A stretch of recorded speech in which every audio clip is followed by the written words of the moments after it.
Hoje inicia uma série de 5 vídeos onde a gente vai falar das principais feridas da alma. Quais são as principais feridas que a gente carrega? É a partir de uma perspectiva que eu trago a partir dos meus estudos, tem muito da Lise Bourbeau, né, das 5 feridas emocionais, mas inclusive deixo aqui, vou deixar na descrição desses vídeos a indicação do livro, mas o que vocês vão ver aqui é uma releitura dos princípios que ela traz a partir do que eu fui percebendo ao longo da minha prática, convivendo comigo mesmo, convivendo com as pessoas que eu fui atendendo, né. Então tem uma certa releitura aqui, não é ipsis literi o que ela fala no livro, né, das 5 feridas emocionais que talvez você já tenha lido, já tenha conhecido. Ele traz uma base boa, eu gosto de bastante dos princípios que ele traz, mas aqui a gente vai olhar de uma outra perspectiva. E para começar, vamos falar da dor da injustiça. E o quanto que ela gera na gente uma dificuldade de aceitação, de aceitar que o outro pode ser o que ele quiser. Infelizmente, a gente tem essa dificuldade de aceitar o outro, isso gera revolta, porque a gente carrega a dor da injustiça.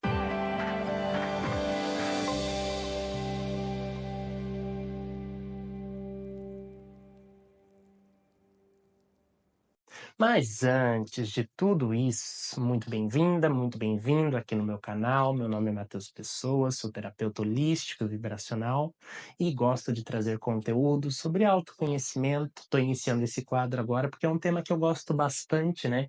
E grande parte do meu trabalho tem como base esse estudo, esse olhar para essas feridas, assim como cernes mesmo, como pontos de partida. Não como determinismo, mas como uma oportunidade de olhar para o outro de uma forma diferente, né.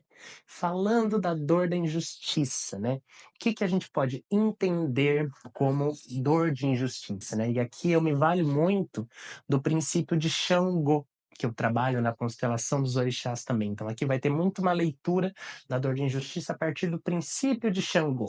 O Xangô fala da nossa capacidade de equilibrar entre o dar e o receber, a relação do interno com o externo.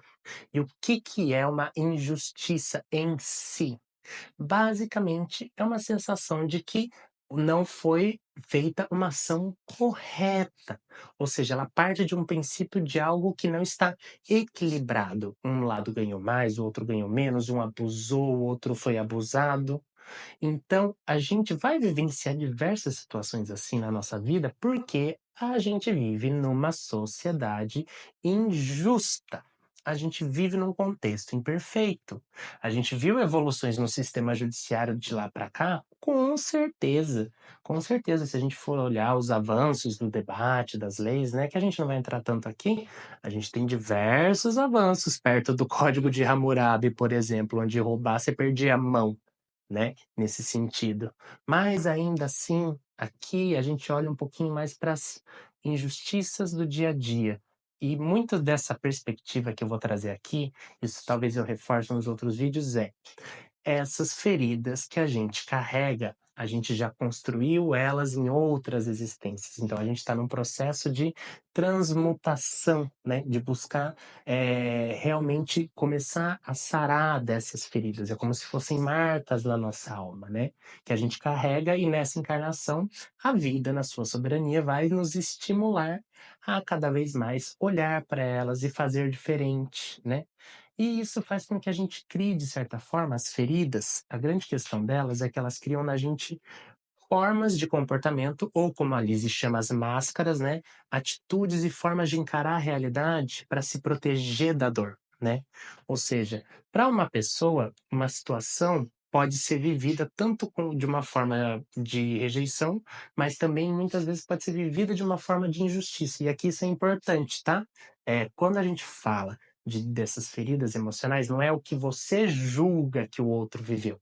Às vezes você olha uma situação que para você pareceu muito injusta, mas para o outro foi vivido, por exemplo, como uma rejeição. É muito mais do que o outro viveu, ou você, no caso, viveu, do que a gente cria de mérito, né. Às vezes uma questão judicial, que a pessoa perde um caso, pode ser visto como um abandono, um divórcio, por exemplo, né. Divórcio acaba muitas vezes despertando a ferida do abandono na gente do outro. Então, a injustiça, ela vai te fazer com que você evite as situações de injustiça. E para isso, a tendência é que você, e aqui talvez agora você comece a se reconhecer, haja com a rigidez, no sentido de certo e errado.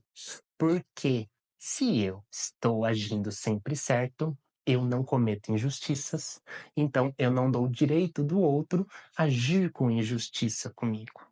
Quando, na verdade, essa busca de ser certo, de ser correto, e aí que a gente vê justamente a balança, né, a gente pode imaginar o machado de Xangô, as pessoas com a ferida de injustiça, elas tendem a dualizar muitas coisas. Elas trazem essa rigidez de se ou tá fazendo certo ou tá fazendo errado. Às vezes pendendo até para um fanatismo muito grande, né.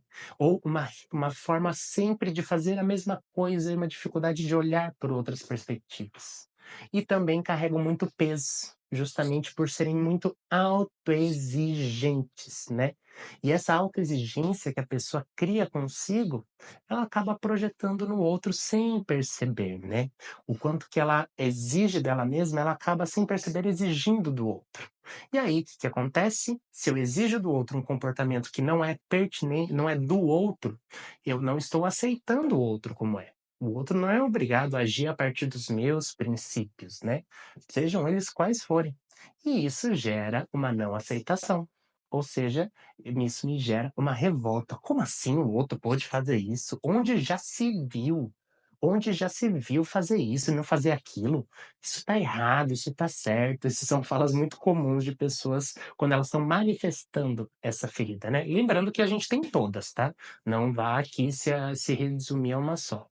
Mas a grande questão, né, e isso vale para todas as feridas, não é simplesmente: "Ai, reconheci que eu tenho dor de injustiça, então tá tudo bem eu gritar com os outros". É entender que essa ferida fez com que você criasse uma forma de agir, uma máscara, certo? Mas o ponto principal é entender que, primeiro, essa máscara foi importante para você sobreviver, para não ficar remoendo essa dor, né? Para essas partes suas que também carregam a dor de injustiça também não pesarem e materializarem no seu corpo, mas que a partir do momento que você assume a consciência disso e a responsabilidade sobre si, você não precisa mais dessa máscara. Porque uma máscara não reflete a sua essência, não tem autenticidade. Então, toda máscara que você cria, ela caminha contrária a um caminho de autenticidade. Então, esse é o grande importante. Então, o que que eu convido você que se identificou com esse vídeo é: deixa o outro ser. Justifica, valida a existência do outro, por mais que você não concorde. Aceitar não é necessariamente concordar. Comece a validar o outro. O outro fez uma coisa que você não concorda, ele tem o direito disso. Você faz aquilo que te cabe, o outro faz aquilo que cabe a ele. Por hoje é isso. Vamos falar nos próximos de outras feridas, tá bom? Acho que a próxima, se não me engano, eu vou falar da traição amanhã. Então, você que está vendo esse vídeo hoje, amanhã vamos falar da dor de traição e como ela gera na gente o controle. Um abraço e boas vibrações.